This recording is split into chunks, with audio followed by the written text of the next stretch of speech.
B1 brothers and sisters, welcome to Blacklogic.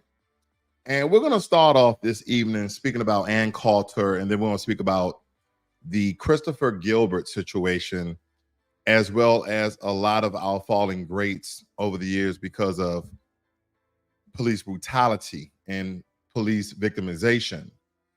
But I guess the main topic of discussion for this evening is how Black people, in the U.S. are disproportionately affected by police brutality, how it creates stressors and other anxieties within our well-being, even if you've never been pulled over by the police, because we know that this affects people who are just simply watching the brutalization of the same relation, of the same skin color, of the same cultural background. To understand how Black Lives even started, even the Black Lives Matter movement, how it started, it really started after Trayvon Martin's death, or rather his murder. That's one of the historical standpoints where the victimization and killing innocent Black people really came to light. It was already public, family. There's many things that occurred even back to Rodney King, but we bring it into modern times where people are more social. People are mixing a lot more than ever. Trayvon Martin was very significant in bringing how people were viewing the police as well as recording the police. For far too long, there have been a lack of accountability for officers who harm Black people. And it has perpetuated a cycle of injustice, because when you really look at it, family, they show us over and over and over and over on mass media. We did be the victimization of ourselves by other groups of people, white supremacists, police supremacists with badges, etc. It also show us as the perpetrator. So when you look at this for other groups of people who may not delve into Black spaces or know Black people, they believe that a lot of these killings are justified. They're like, well, Black people are committing most of the crimes, are they not? So they're the ones who are getting killed the most. So that makes sense. But when you point out specific cases or tragic events like the death of George Floyd at the hand of the police that ignited global protests and highlighted the urgent need for systematic change to end racial discrimination and police brutality. And the only way that you can do that is by handing out justice for the appropriate crime. And we'll kind of get into that just a little bit, family. I know that's a really, really heavy topic, but we're going to speak truth to power today, family. I want to get under the skins of some of the white supremacists that look at the channel. I know I just get their rawhide.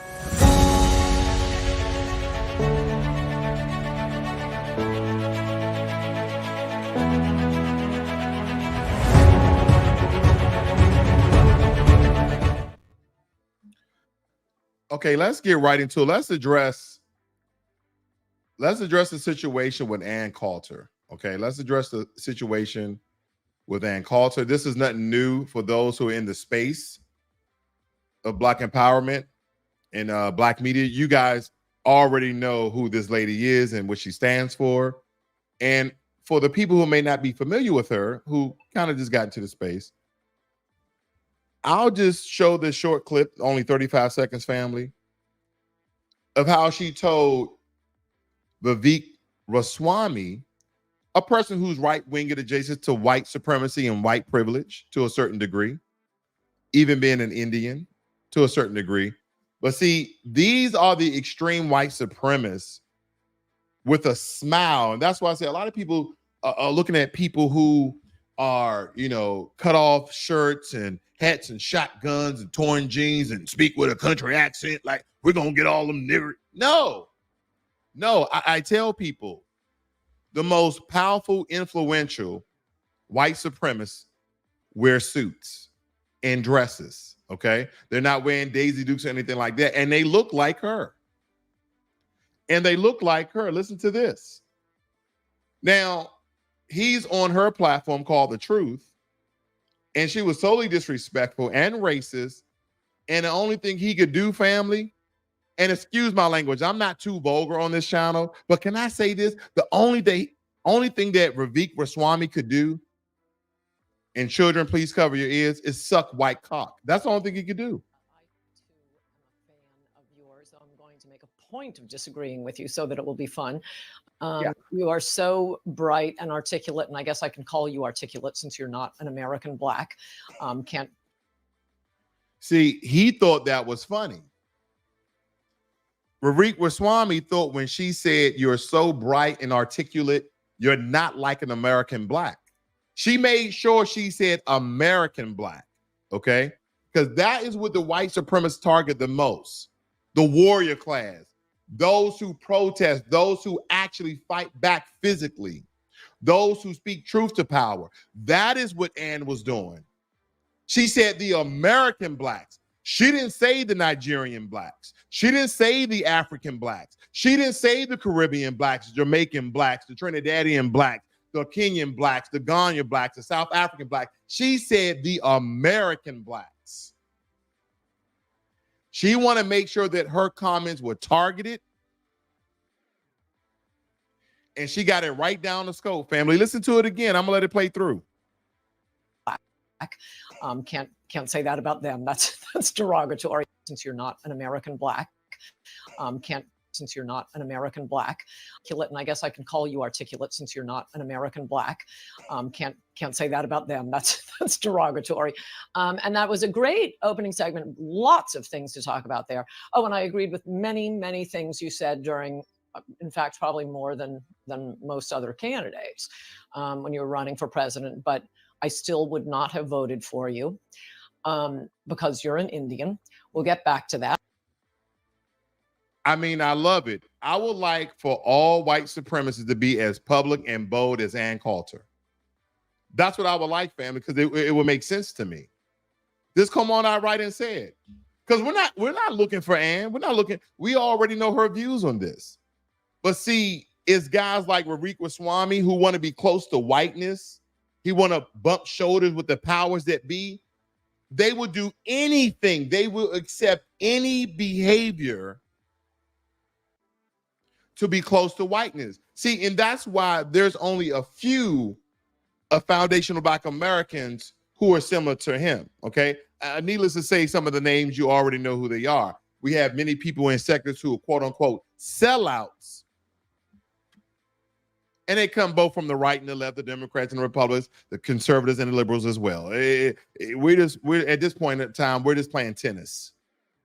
It really doesn't matter, but you'll know their views, family. Oh, you'll know their views. It's absolutely easy because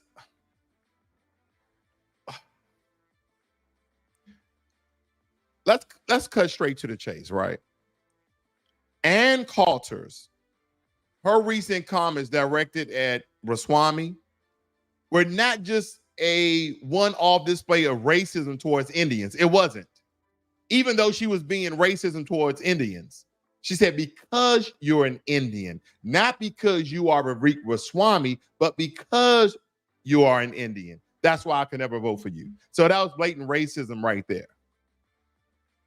But what you guys need to understand is the very glaring manifestation of her deep-seated prejudice and racism towards black people. We wasn't even a topic of discussion.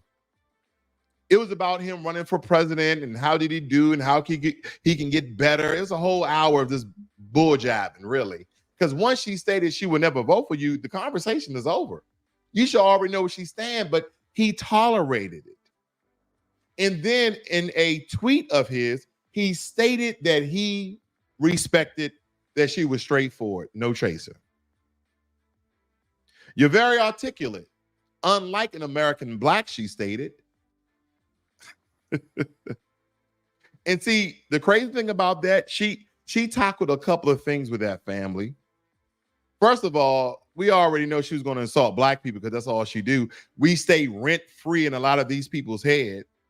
But the other thing she was doing, she was perpetuating the insidious stereotype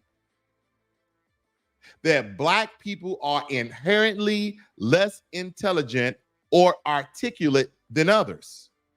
And here's the thing, Black people are as articulate as our environment allows us to be. Case in point, if you grew up in the ghetto, if you grew up in low impoverished areas, if you grew up in urban areas, you're going to sound like your environment. Now we understand that, I mean, if this is still the case, that white people are the majority of America. So a lot of white people have the same vernacular. They had the same lexicon. They had the same inflections and tone of voice. You get what I'm saying? Black people, we, especially men, we have deep voices. White men, on the other time, they're kind of like a middle tenor and it can be high. There's a few of them with deep voices, but majority of them have a high to middle pitch. So you speak like the environment you come from. Now, there's a lot of us who came out, we went to college, we got educated, and we were in close proximity to the non-Black Americans. So we picked up certain articulations of words, so to speak, because our environment changed. But she would never break it down like that, family. Let's just put it that way. I went way too far where I wanted to go. But we have to understand Ann Coulter's rap sheet of racist remarks that extends far beyond this particular one instance. Oh no, she's a serial offender peddling white supremacist talking points with alarming frequency because she has a large following. Now, from her attempts to justify police brutality against Black Americans to her really mean and insidious insinuations that the murders of unarmed Black individuals are somehow justifiable. Because she has made it her mission. She has made it her mission to dehumanize and vilify Black Americans at every turn, full stop. At every turn, family. Because remember when Ann argued that Black people should be grateful for slavery because it civilized them? Y'all remember that? She stated, yeah, you should be grateful for slavery because it civilized you. And what people don't understand, when we talk about civilization, who made that up? We had to be civilized based on white culture. So her ideology is strictly coming from white. You're not civilized because you're not like us. Or what about the time she suggested that the only way to reduce Black crime rate is to abort Black babies? And see, and this was kind of a double ploy of her to reduce the Black population while simultaneously increase the white population, which is a dying breed. They're really hurting for numbers. That's why they're allowing many of these illegal immigrants to come inside the country and drop them off in Black communities. That's why. These aren't just the off-the-cuff remarks, family. They're calculated attempts to sow division and perpetuate the myth of white superiority. Ann Coulter, boy, she don't just, say hate-filled rhetoric for kicks and giggles. No. She definitely, she's actively shaping public discourse and influences by policy decisions. She was against affirmative action. She was against anything that would somehow level the playing field. And we know affirmative action didn't help us, family. Oh, no. Affirmative action did not help us. Affirmative action did not help Black people. DEI did not help Black people. I want you to look at all the people in position at your job. And I understand that Black people were 14, 15% of the population. So you're already a minority at your job unless you own your own business or you work for a predominantly Black business, which there are very few of. So when I look at these things, family, you have to look at it at a very large spectrum, almost from a bird eye view, and then kind of dwell within the weeds. Because Ann Coulter, she's been against everything, family. Affirmative action, reparations for descendants of enslaved, Black people that were here in this country. Regardless of the undeniable legacy of slavery in this country. But there's so many people in that corner with Ann. There's even Black people in the corner with Ann. So I just want to hear it again, family, if you don't mind. I just want to hear it one more time for the people in the back of the bus.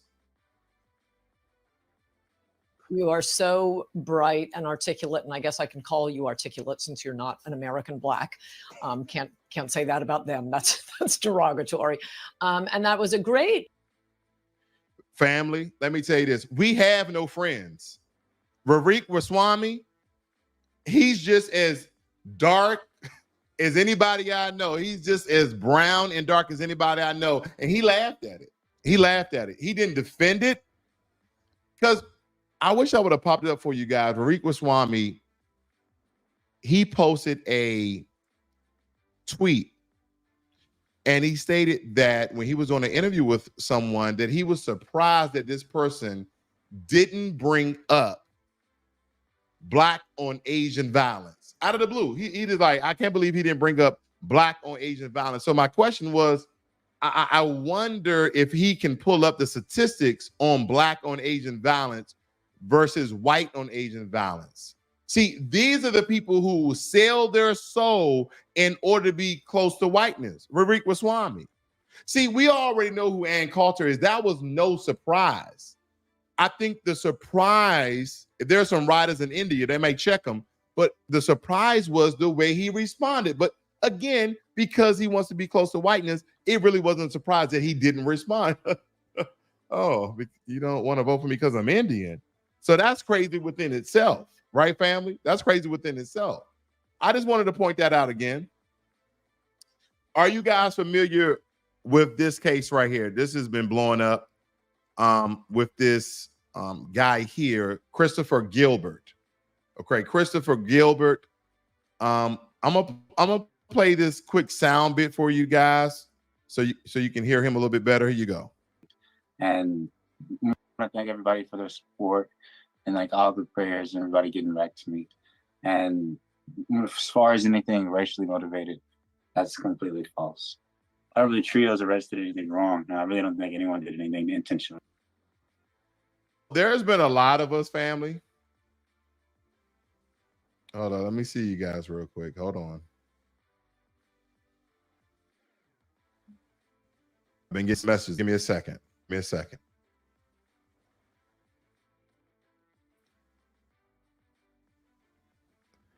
I'm gonna keep it. If I can't see your comment for whatever reason, hopefully you guys can still hear me. So I'm gonna keep rocking. Now, this guy, Christopher Gilbert, is an aspiring doctor. That's what the headlines have. He's an aspiring doctor who nearly drowned. Now, his friend here, I forgot the lady's name. There we go. You guys popped up. I forgot the lady's name, but I'm gonna read some of this for you, fam. I'm gonna read just some of it, okay? If you guys, I'll blow it up more than that. Let's do that. An aspiring doctor, blah, blah, blah. Yeah. He stated here, and he claims he went to set the record straight about the scary episode. I don't think anyone did anything intentionally wrong. I don't think anyone did anything intentionally wrong, Gilbert said. He said Gilbert and about 10 friends were hanging out drinking, okay, at this restaurant in Shell, a restaurant in Farmville, Louisiana, about 90 minutes east of Shreveport, when his buddy and co-worker, Cassidy Holland and Gilbert began joking around. Okay, they began joking around. Christopher says, I took my keys, my wallet, and phone out of my pockets and took my shoes off because I just knew Cassidy wanted to push me in for messing with her. So I kind of played into it, said Gilbert. I kind of played into it. I knew she wanted to push me in the water.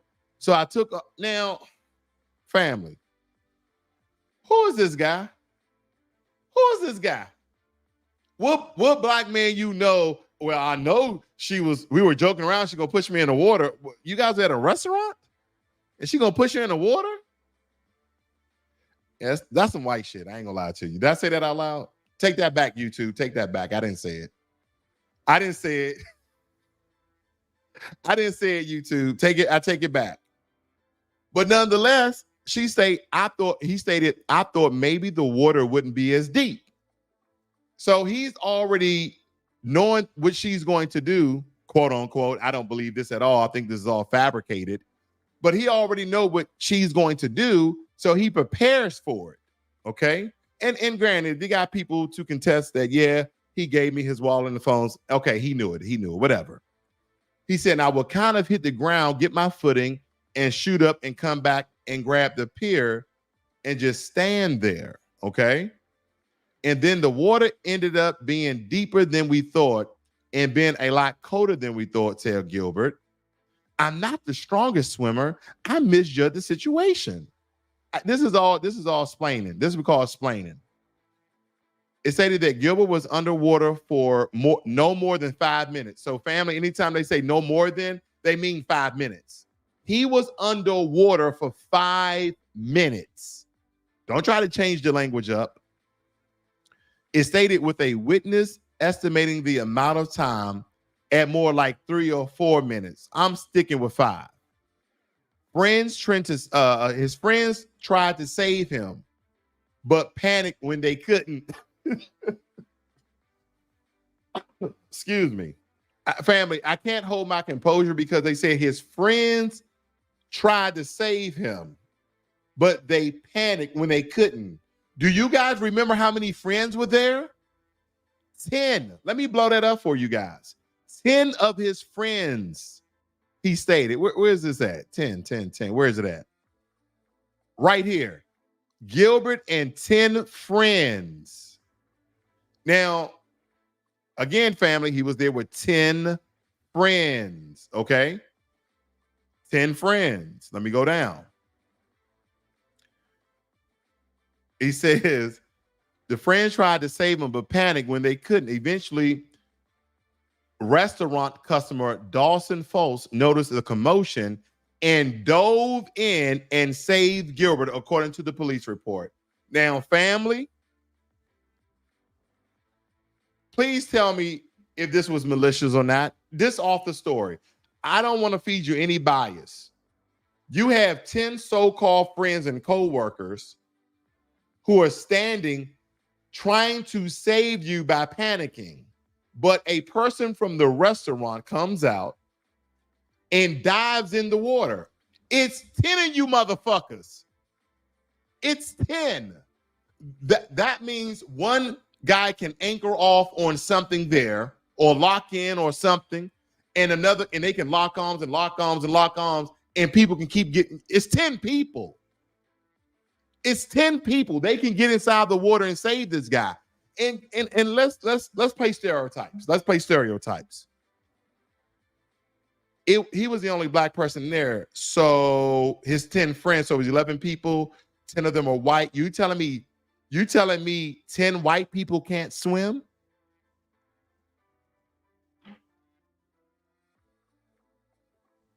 You're telling me 10 white people can't swim. So why this Dawson Foss guy just coming out the restaurants, here's the commotion, dives in? And this Negro talking about, I don't think anyone did anything wrong, even if you guys were joking around, okay? And that's perfectly fine. People joke around all the time. People joke around different. So I'll even give him a pass on knowing that she was going to push you in the water. I'll give you that. Inside the lake water. I'll give you that. What about the part where you have 10 people that did not jump in and save you, and all of them are white? I'm not stating white people are bad. I'm not stating they're racist. I'm stating those 10 white people there were negligent and should be brought up on charges, especially the one that pushed you in and didn't try to go save you, where you damn near got brain damage from the event. I don't think anyone did anything wrong. You're right. They didn't do anything. Just take out the wrong. They didn't do anything. And the reason why this is important, family, because you have people, you have black people, you have foundational black Americans who wants to be so close to white acceptance for what they would do. You could have died. And you're talking about you don't see that anyone didn't do anything wrong. Let me tell you what happened. First of all, they didn't want to save you. Number two, they didn't want to get their clothes wet. That what that was about. Why are 10 people panicking instead of people jumping in the water? So I guess the movies that I see when people are whitewater rafting or people are standing and someone's drowning, they lock arms, they all of a sudden on one accord, they're getting together, they're saving people, but now no one can save anybody. They were panicking. And here's the thing, family, they never said how they try to save them. Hold on, where is it at? They never said how they tried to save them. They stated, and again, this is the New York Post, so take it for what it is. Friends tried to save him. How? How? Did someone run near the dock? Did someone run near the restaurant and throw him a lifesaver? Did somebody, I don't know, tie their pants together, flop air in them and throw it out there? Did you guys lock arms? Did somebody dive in? Did somebody slip in? Somebody fall in? What happened where you say friends tried to save him? You're not a friend of mine if you're panicking while I'm dying. I want you to think about that. I've seen friends in trouble. I've seen things occur. I just react. I'm not, oh my God. Oh shit. Oh my God. Hey. And it's 10 of you guys panicking? 10? No one's level-headed. You guys work together. What type of job are y'all doing? Are y'all building skateboards? What the, really? 10 people panicking. Oh my God, he hasn't come up yet. You know, he's probably joking. It's been 2 minutes. Most people, family, and you can look this up, average people can't hold their breath more than a minute. Average people cannot hold their breath more than a minute, like 30 seconds. Try it right now.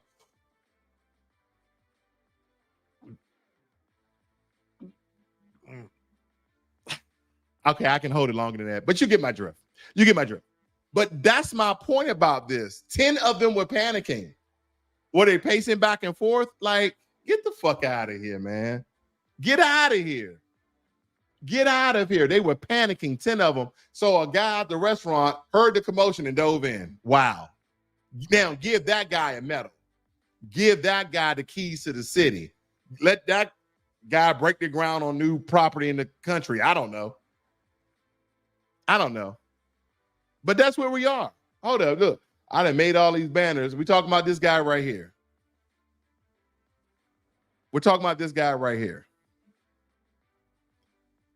And this is his friend that pushed him in. She pushed him in. She didn't try to save him. 10 of his co-workers, quote unquote, friends. How many of us have them? Friends. Someone you can depend on. Friends. All right, let's jump into this one, family. Because a lot of things are starting to pick back up. Let me read some of your comments real quick. Let me take a small coffee break here. I see we got Tube in the room, Bulls fan. One of my great mods, been with me for years now, Jermaine Anderson. We got Douglas Subler in the room, DSB, probably some others who are not coming up to say anything. But be one to everyone who's joining us this evening. Okay. He said he thought the ish was hilarious until the other shoe dropped. Anti-black hate is racism. What Carter showed Bad Salami was bigotry. He's not black. Absolutely. But yeah, family, let's get into this one, family. Because man, oh man. Now, this is the death of Eric Garner. And we understand that we have a lot of people who falling over the years by the hands of white supremacists with badges, for the most part. Really dating back, as you see here, from Trayvon Martin. That's kind of sparked the whole Black Lives Matter. We're not talking about the organization. We're talking about the movement. And Eric Garner, he stated that he couldn't breathe 11 times before they killed him. And it says here claim a year later after the Black Lives Matter movement. We are familiar with that. Of George Zimmerman, who was acquitted of killing the teenager Trayvon Martin. Acquitted. Okay. Michael Brown, you guys are familiar with this, and let me kind of spark your interest here, family. Let me give some context to what I'm saying. Okay, let me give some context here. Made the ultimate call to not bring federal charges today against a white New York City police officer in the chokehold death of Eric Garner, a man whose last words were, "I can't breathe." Jeff Begay's tonight on Barr's decision and the anguish it's causing. Okay, that was pretty much the end of the clip anyway. So, but I wanted to bring that to the forefront for anyone who truly forgot about Eric Garner, how that brother was supposedly selling cigarettes. You know, I couldn't be a police. It'd be so many petty crimes that I would go by. I would probably respect the police call because the owner of the shop say, "Hey, this guy's selling cigarettes in front of my store, and I sell cigarettes." I would literally tell him, "Hey, man, don't go in front of the store. Go down the street, go somewhere like that. I don't want to have to arrest you on some bull crap. I know you're just trying to make some money, right?" Because everybody want to buy a single. You buy a pack of cigarettes. Now, I don't know. I've never smoked cigarettes, but I'm pretty sure a pack of cigarettes costs nowadays maybe $20. Man, you can charge people $2 a single. You didn't double your money, and you can keep doing that. I mean, you can make a whole business out. I'm a business-minded person, so when it comes to that, I don't know, family. I don't know. Now and this will happen to Michael Brown. Lewis suburb of Ferguson, Missouri. But there are conflicting reports about what led up to the shooting. NBC's John Yang has the details.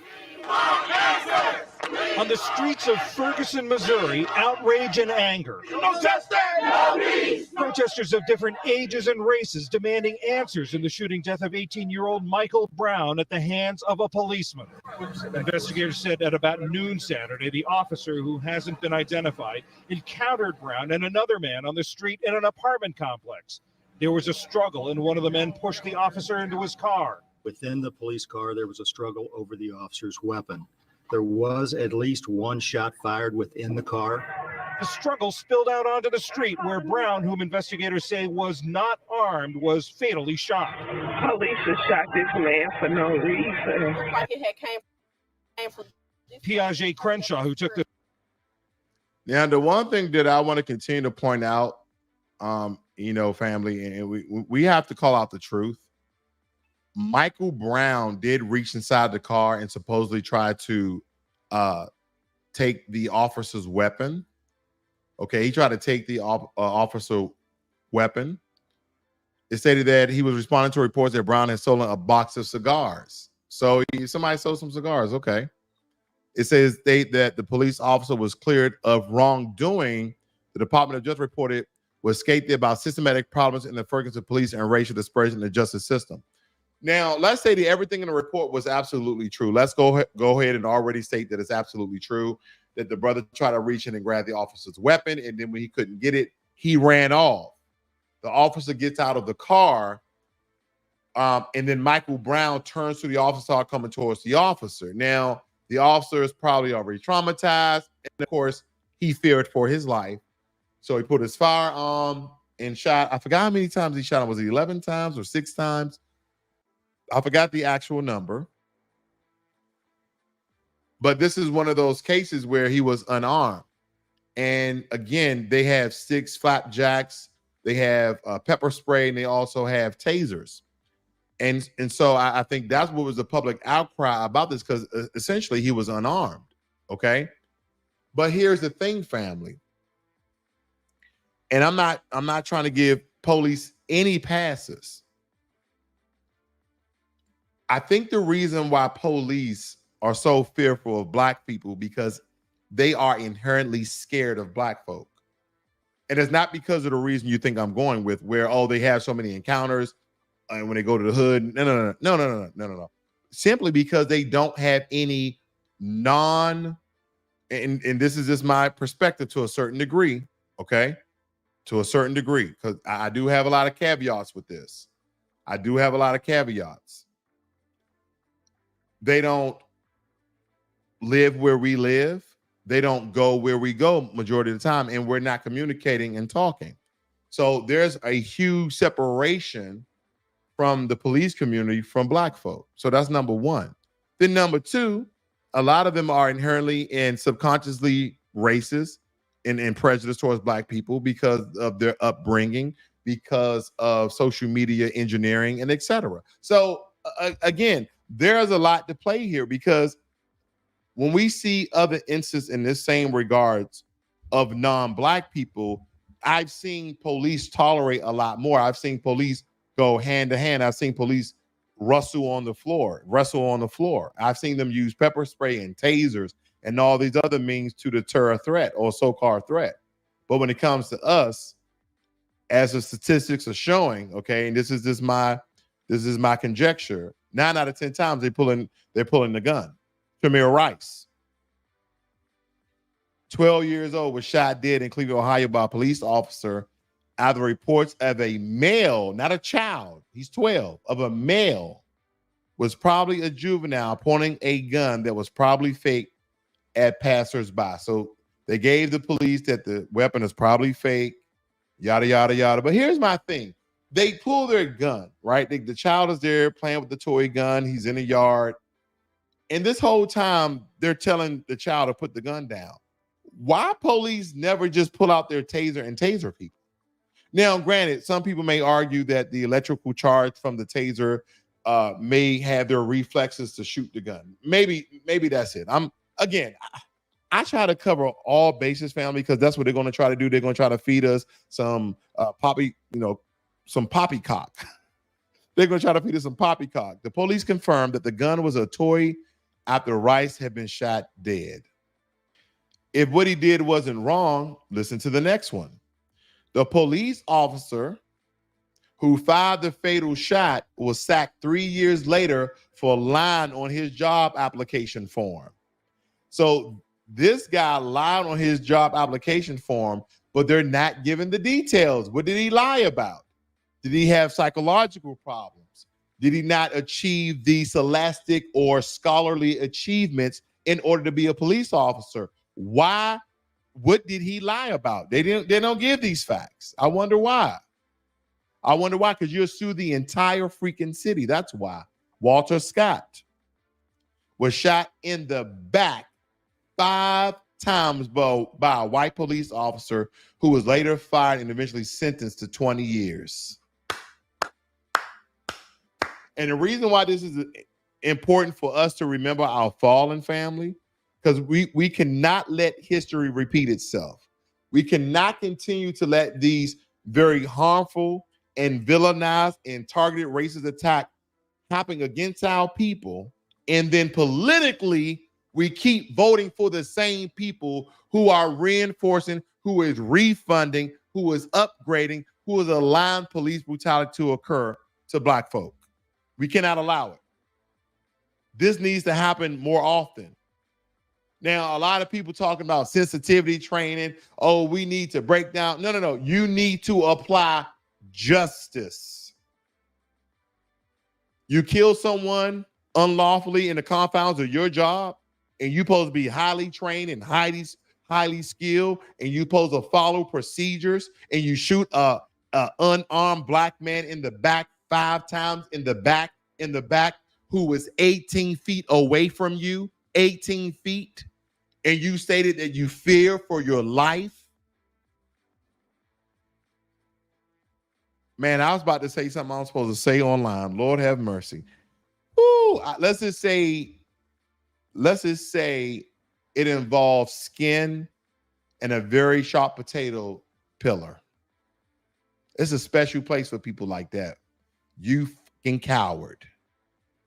Mr. Scott had been pulled over for having a defective light on his car in North Charleston, South Carolina, and ran away from the police officer after a brief scuffle. We're not going to get into all the details, how to get outside of his car. We have A lot more to cover here. But of course, that death of him getting shot in the back 5 times, family, a matter of fact, let's go right to it.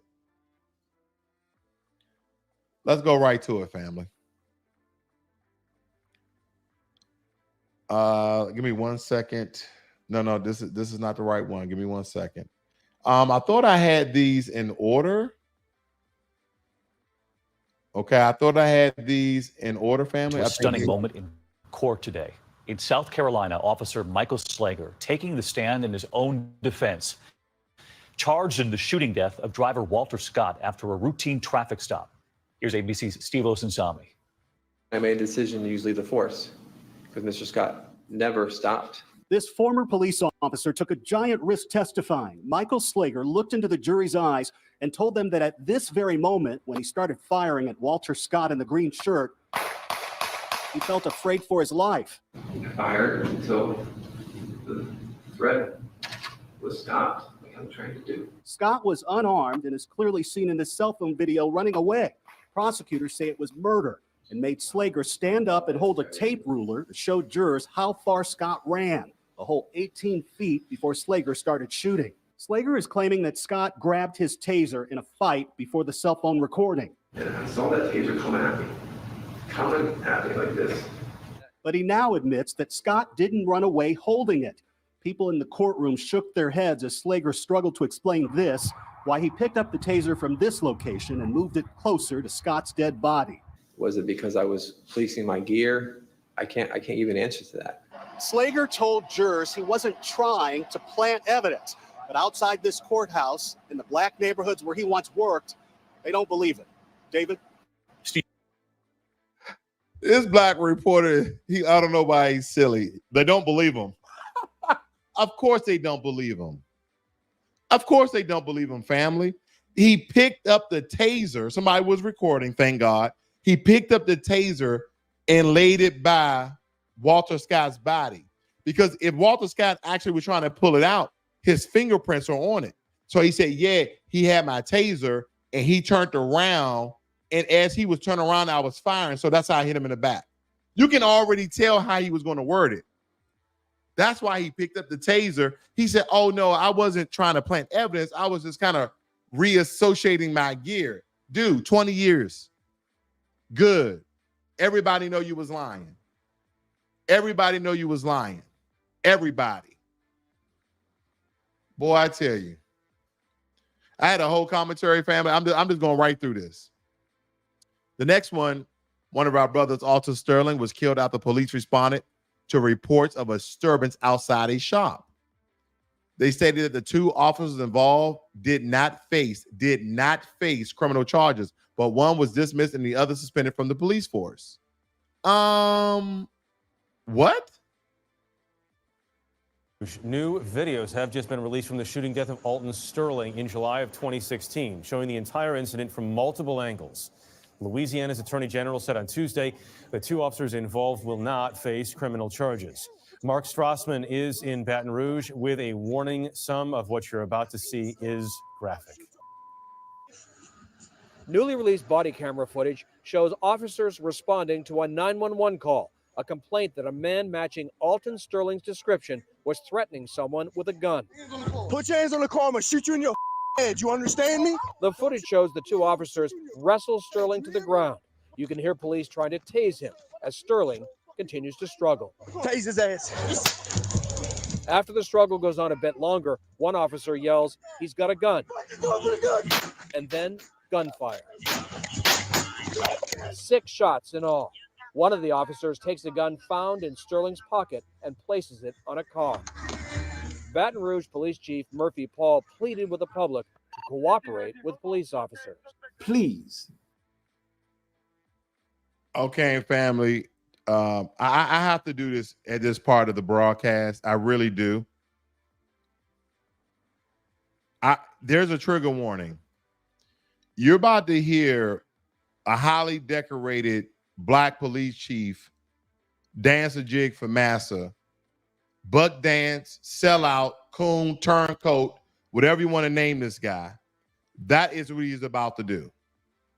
He's about to white-splain on the occurrence of these officers killing a black man who was armed, but the gun was in his pocket. Think about that. You're licensed to carry, I'm licensed to carry. We carry our weapon, in our waist belt, in our pocket, in our back pocket. However people carry it. Some people don't agree to that, but however you carry it. And so you threaten somebody with a gun. So not only do they handle you aggressively, one of the police officer had his hand around his neck. And a lot of times when I see that what police do to black folk, it's almost like they're trying to tame an animal. Like, let me get this animal, because you grab dogs by the neck, you grab cats by the neck. It's kind of animalistic, is it not? Then he pointed the gun at his head. So at that moment, I'm trying to figure out where the frisking come in. They stated that he was resisting arrest, so they tased him. So you tase him, he's getting electrocuted, so to speak, not to the point where he's going to die, unless he had a heart maker or pacer, whatever you call it, and it short circuits or something like that. But nonetheless, after they subdued him with the taser, they could have pat him down and got the weapon. They said weapon is in his pocket. He didn't go for it. He didn't pull it. It's in his pocket. And they kill him. And now after they do that, you're going to have this black police chief tell you, don't run from the police, because if you run from the police, we're liable to shoot you because we fear for our safety. Even though you're 18, 20, 25, 30 feet away, we fear for our life. So we're going to have to put you down. And don't resist arrest. Stop resisting. Stop running. When the police officer gives you direction, listen. Sterling family attorney Chris Stewart. It was clear that Blaine Salamone came out like a pit bull and immediately escalated the entire situation, putting a gun to this man's head, threatening his life, and he ended up taking his life. Neither officer will face criminal charges. Both will suffer professionally. Officer Blaine Salamone, who fired all 6 shots, has been fired effective immediately. And Officer Howie Lake has been suspended for 3 days. Mark Strassman in Baton Rouge. Mark, thank you. So if you deem that he handled the situation incorrectly to the point where you had to fire him because maybe liability issues, whatever the case may be, why didn't he get charged? Anybody, listen, family, if you're on your job and you purposely kill somebody, you're going to jail. You're going to prison. Philando Castile. This is Remember Our Fallen, family, but a very different take. This is not about being sad. This is about calling out blatant racism and white supremacy in those who are designated, designed, organized, and put in place and selected to protect and serve the public. This guy was killed while driving with his girlfriend in Minnesota. He was pulled over by police during a routine check and told them he was licensed to carry a weapon in one of his possession. Why is this? Now, this one out of all cases, family, is very, very important to me. This is very, very important to me. I'm going to tell you why. I was pulled over in Washington State. And when the officer came to the vehicle, I'm from DC originally. I'm from Washington, DC originally. So I had my hands on the steering wheel like this. I told my wife, put her hands on the dash so they can see your hands. He said, can I run your, he said, I pulled you over because of X, Y, and Z. Whatever. Okay, here you go. Whatever. He comes back and he said, sir, do you have a firearm in the vehicle? And I stated just like this, I do. He said, okay, next time when a police officer pulls you over, let them know that you have a firearm in the vehicle and that you're licensed. Because I see your license in the system. That's why I asked if you had a weapon. Yes, sir. He said, your driver record came back clean. I don't want to mess up your clean driving record. A lot of times, guys, I brag on my clean driving record. People say sometimes I drive like driving Ms. Daisy. I just don't want no goddamn problems. I don't want to be pulled over. I don't want to deal with it. Okay. I don't want any anxiety. So I speed like 30% of the time, not like everybody else, like 70% of the time. Do the math. He said he was shot as he was reaching for his license, according to his girlfriend. The officer involved was cleared of murder charges. So a police officer comes to the vehicle, and Philando Castile tells them, hey, you know, I have a license. I have a gun and I'm licensed to carry. And the officer still said to him, give me your license. So as he was reaching for a license, he shot this man to death, point blank range, while his girlfriend and his daughter was in the car. Routine traffic stop to turn deadly. And today, graphic video of the encounter was made public just a few days after a Minnesota police officer was found not guilty of manslaughter. Mireya Villarreal reports. The newly released dashcam video shows the moment when Officer Geronimo Yanez stopped Philando Castile for a broken taillight last July, first asking Castile for his license and registration. I have to tell you, I do have a firearm on me. Don't reach for it then. Don't pull it out. Don't pull it out.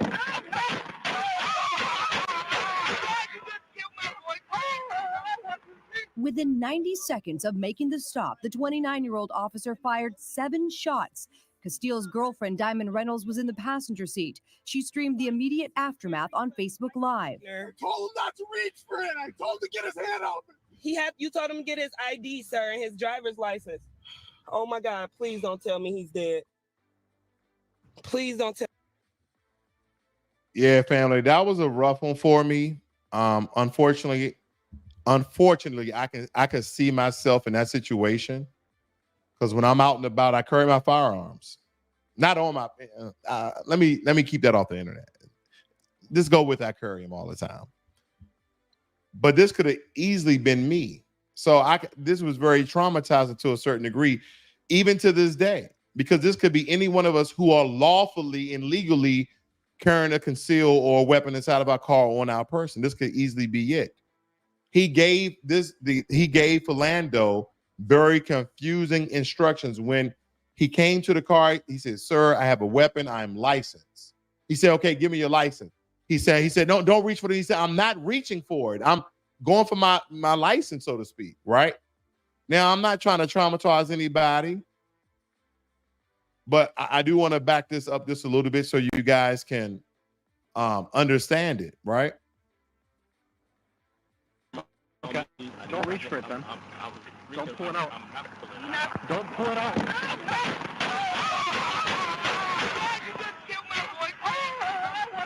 Within 90 seconds of making the Now, if you notice that his partner on the opposite side of the vehicle was scared as hell. He didn't even know. He didn't have no expectation that he would pull out his gun and kill this black man point blank range. And for somebody who's supposedly feared for their life that he was going to pull out a gun, he didn't back up and shoot like a scared person would do. He stepped into it and even was more point blank range to kill Philando Castile. And these are the people who are supposedly protect and serve. But these are a lot of the high profile cases of a lot of our people getting killed unjustly by the hands of race soldiers with badges. That's what's going on, family. Stephon Clark died after being shot at least 7 times in his grandmother's backyard in Sacramento, where they were investigating a break-in nearby. They stated that Mr. Clark was unarmed. 2 officers involved would not face criminal prosecution as the officer had fear for their lives, believing Mr. Clark had a gun. Why did you believe he had a gun? There's people breaking into places. Was there any reports of someone stating that They were armed. Did someone see a gun? So why did you believe he had a gun? Did you believe he had a gun after you killed him and then saw it was a cell phone? Or did you go on the scene thinking he's black, he got a gun? And here's the thing. A lot of black people don't have guns. Majority of white people have guns. A lot of black, I go to the gun shows, family. It's a couple of us in there. There's a couple of gun enthusiasts in there of the dark melanated hue tone. We're in there. But listen, family, there's more majority of them in there. So they know they have the guns. They know it. They know it. Show me your hands. Gun. Show me your hands. Gun. Sacramento police released video of the shooting death of Stephon Clark, who was shot by police in his backyard. Show me your hands. See your hands. He was unarmed. Here's what police body camera and helicopter footage shows. 911, what's location of the emergency? You guys going down the street breaking windows of cars. You busted both my truck windows out. You busted these in the people's backyard right now. 8 minutes later, officers arrive at a house in the area. Can we check your backyard real quick? Supposedly somebody just broke some windows over here. I got this corner if you want to fan that way real quick. Yeah. At this point, it's unclear where the suspect is. He didn't come this way. Moments later, the helicopter alerts the officers that they've spotted an individual. This is 22-year-old Stephon Clark. They run to Clark's home. The officers spot Clark. Hey, show me your hands. Stop. 577.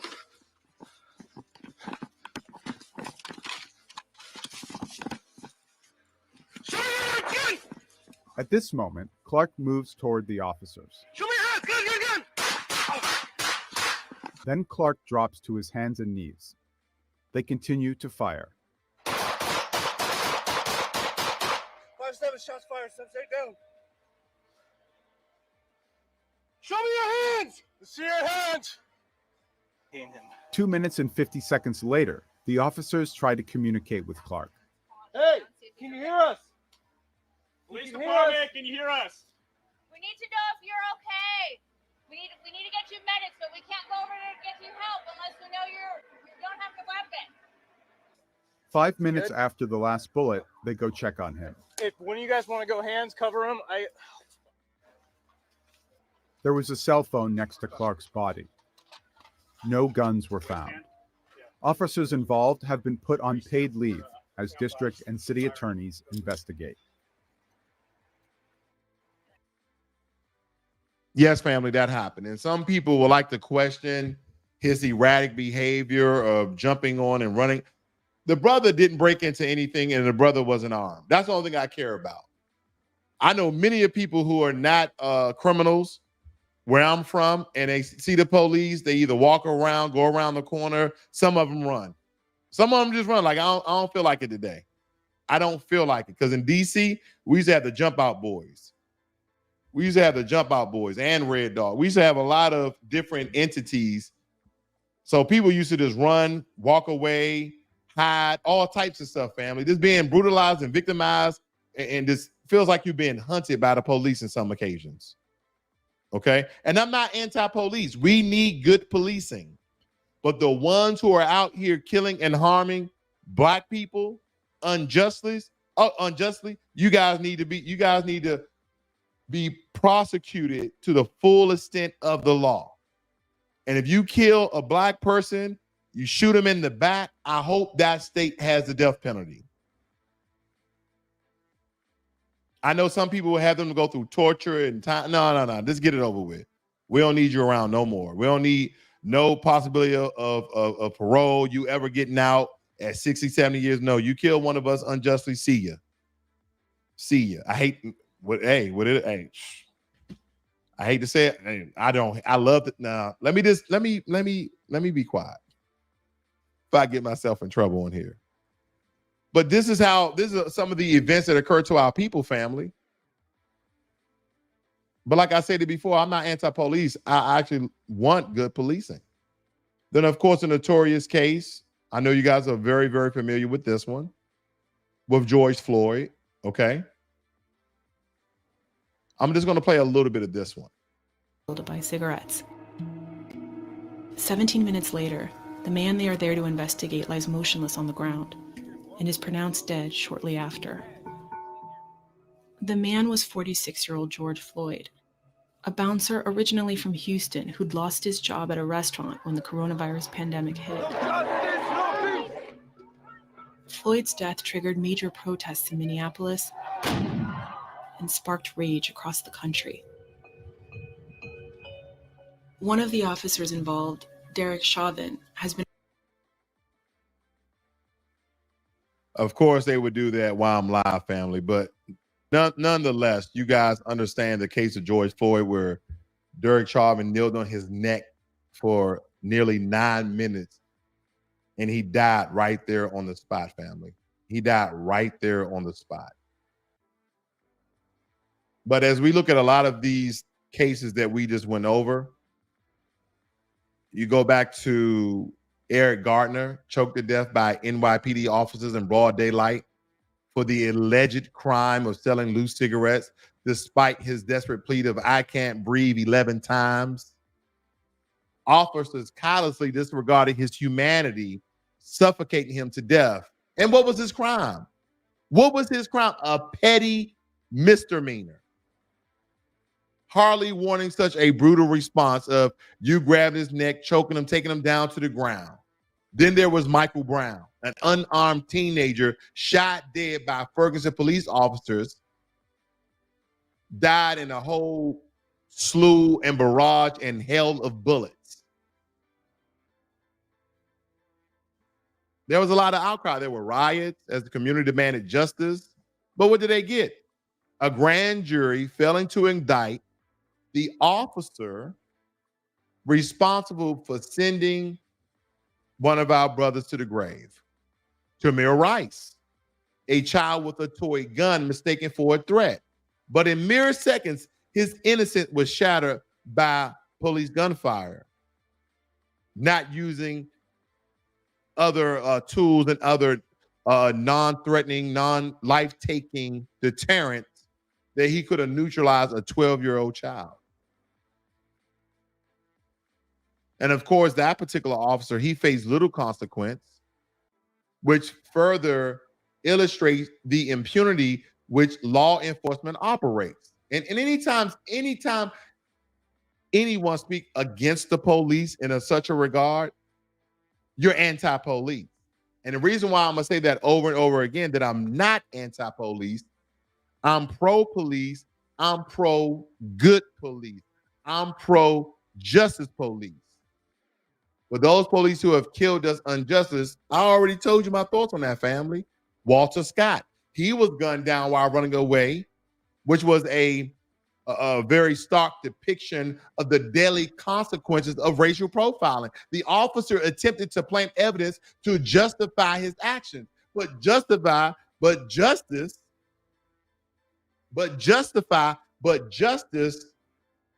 prevailed on this particular one, family, because he was convicted of murder.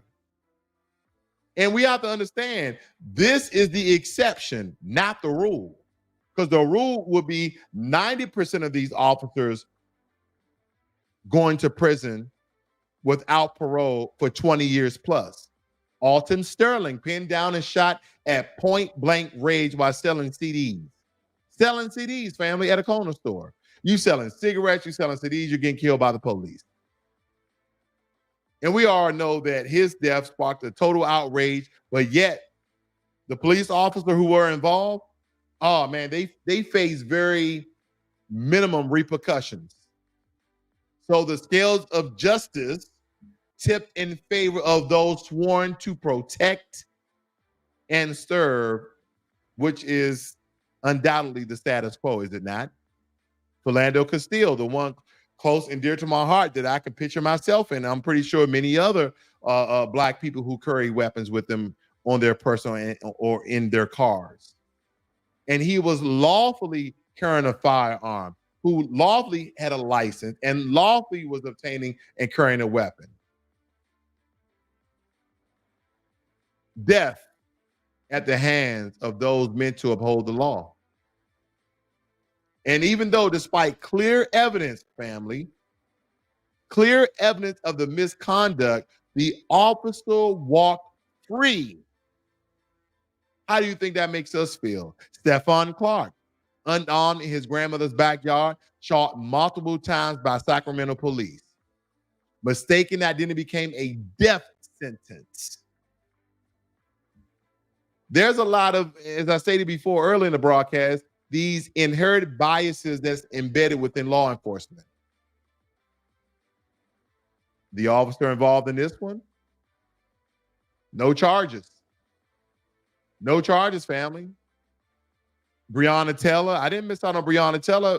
Breonna Taylor, who was an EMT, sleeping peacefully in her own home with her boyfriend, was gunned down in a botched police raid. Shouldn't even been there. The officers barged in unannounced. They did not announce themselves. And they were just spraying bullets recklessly all over the places. George Floyd. Daunte Wright. And you know, I'm not going to cover George Floyd, but I'll say this. Daunte Wright, you know, very young, he was pulled over for a minor traffic violation. And what ended up happening to that brother? Shot and killed. The police officer stated, I believe, she mistook her gun for a taser. Another lifeline. This is why I say, if people keep having these poppycocky many excuses of, oh, I'm mistaking my gun for my taser. Right, I really thought this was my taser, but it was my gun. Then you know what? Put your taser on the hand that you usually shoot your weapon with, because that's all y'all know how to do is lethal threat, lethal threat, lethal threat. Then switch them. That way you pull the taser first, and then if you really want to kill somebody, you got to think about it. You ever thought about that? Put it on your offhand. You just have to switch it. Oh, but you know, at the hands of police, how many police officers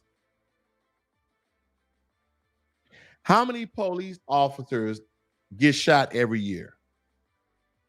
Which I don't condone. No one should be getting shot. How many police officers get shot every year? Not even killed, just shot. Compared to police officers shooting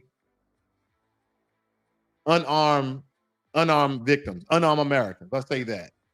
I would like to know that ratio. I should have looked that up. That was a really good question. I should have really looked that up, because I would like to know that, because they're so quick to pull their weapon, where all of these instances and these cases here, family, which a lot of them got off, only a couple of them got a slap on the wrist, somebody got fired, and only one guy went to jail for 20 years, as well as Derek Chauvin as well. But still, majority of them get off and they just get fired, and they go down the street to the other police precinct, and then they pick up their job again, while all their benefits and pensions and etc. So I don't want to hear none of that mess. Because these are the cases that are not isolated events, because this is there are symptoms of a deeply ingrained systematic problem. I mean, the police, tasked with protecting all citizens, have instead become agents of fear and oppression in our communities, in Black communities. And what happens to the officers responsible for these atrocities?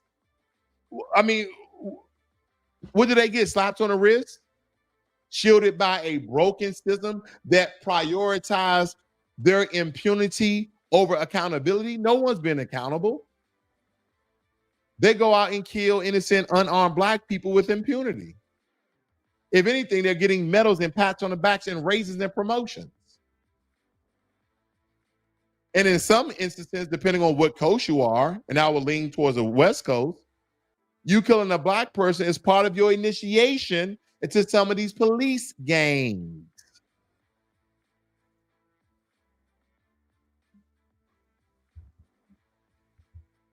Do the police around the country, small towns, big cities, suburbans, state, do they have psych evals?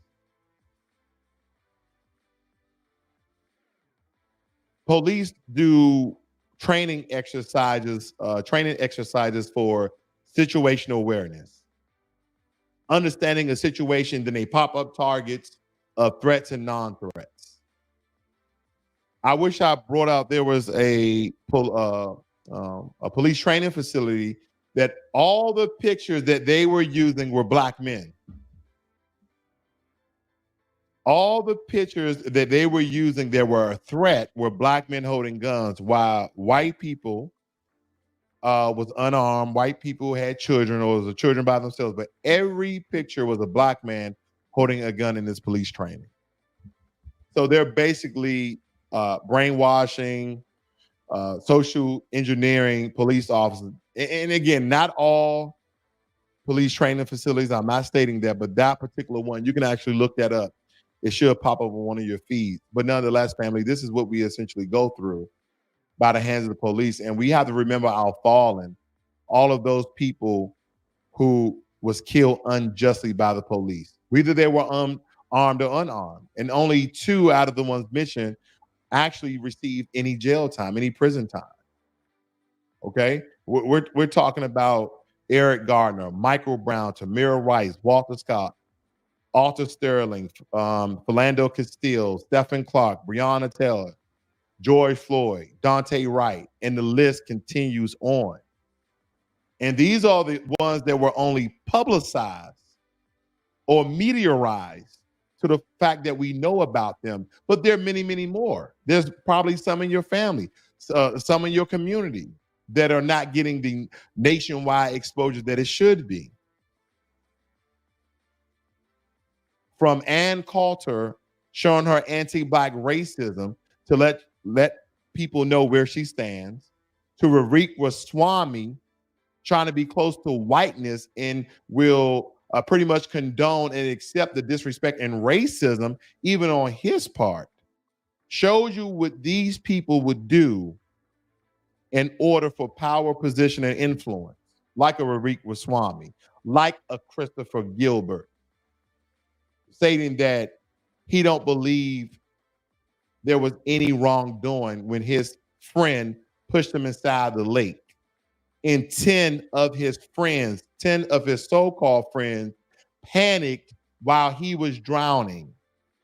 He was underwater for 5 minutes and almost, I guess, had brain damage, where a guy walking by heard the commotion and dove in. So you telling me 10 white people can't swim? Wow. I never heard of that, family. And I told you before, I gave you my thoughts, which is my bias. I stated that, 1, they knew how to swim. 2, they were joking around, kiki kaka. They thought probably he was holding his breath, which is a lie, because most people after 1 minute can't hold their breath. Majority of Americans can't hold their breath more than 1 minute. Time yourself. And even after 2-3 minutes, you guys started to panic. So you knew something was wrong. 10 white people? And family, I'm not speaking about all white people. No. I'm talking about these 10 white people that were panicking.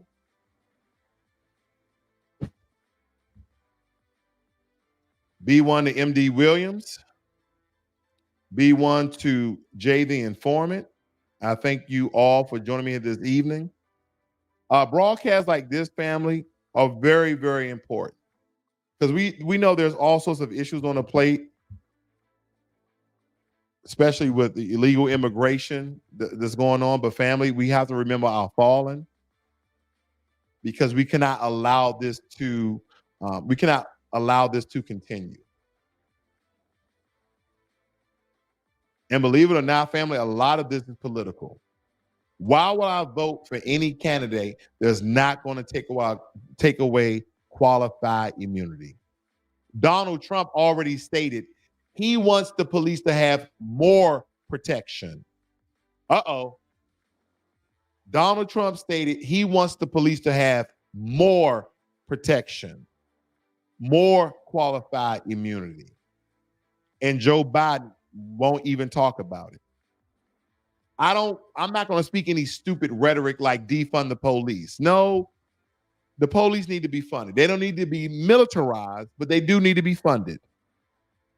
But why would I vote for either candidate if they're not going to do for my best interest. You're not going to give us what you owe in reparations and cash payments, and you're not going to wipe out qualified immunity, which will hold the police to the letter of the law. That will insinuate some levels of justice in this country. You won't do that. They won't do that. You guys have a great and wonderful evening. Be one.